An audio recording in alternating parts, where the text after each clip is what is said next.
des de fa ja 40 anys. Galeote va rebre una placa abans d'un partit que més va tenir final feliç, perquè el Sant Andreu va apallissar el Barbastre.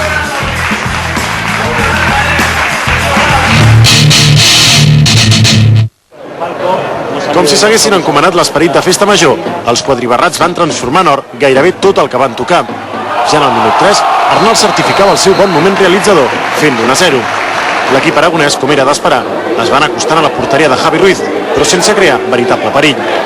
En canvi, el Sant Andreu va passar el corró per sobre del Barbastre i en la segona meitat va transformar-ho pràcticament tot.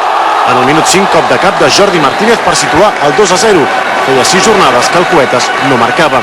Però encara havia d'arribar el millor gol de la matinal. Godino veu avançat el porter del Barbastre, Eduardo, i li envia una vaselina que el deixa amb un pam de nas. Golaç que feia que el públic aclamés el jugador andalús. El partit a partir d'aquí es va anar dormint i el Barbastre ho va aprofitar per tornar a posar a prova Javi Ruiz, però el que arribaria seria el quart gol del Sant Andreu. Centrada del jove Oriol Miralles y cop de cap d'Alberto Etxogo. Estos momentos y segundos, ¿qué pasará?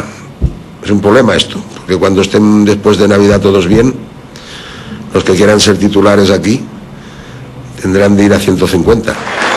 S'ha de destacar també la reaparició de Cervián, que va tornar a jugar després d'estar 2 mesos lesionat.